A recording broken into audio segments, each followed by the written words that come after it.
s'associer, bonne ou mauvaise idée? Tu te dis que ça peut être une très bonne idée de, euh, de t'associer avec ton pote parce que vous vous entendez bien, parce que vous passez des bons moments. Alors surtout, oublie et abandonne cette idée.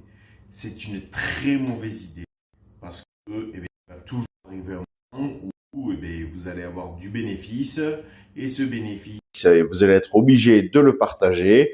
Imaginons que tu aies 20 000 euros de bénéfice, que vous le partagez, ça fait 10 000 euros chacun. Une fois les impôts passés, il va te rester 5 000 euros. T'imagines le truc?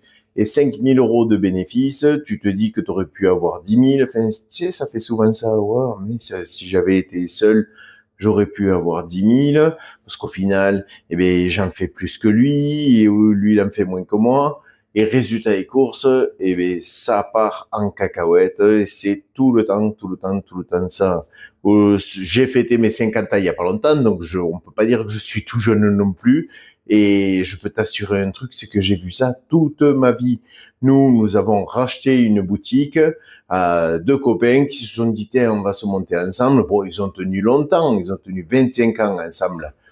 Mais au bout de 25 ans, à force de s'user, de se faire mal, au début, il n'y avait pas de bénéfice pendant quand même plusieurs années. Mais là, à la fin, moi, j'ai vu passer les bilans, il y avait des bénéfices un peu lourds.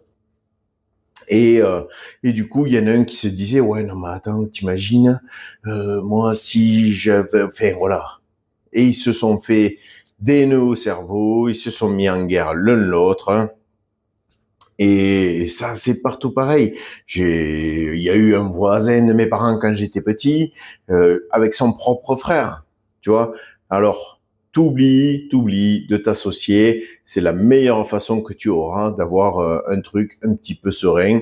Au pire, embauche ton collègue, mais ne t'associe pas. Je vous fais des bisous!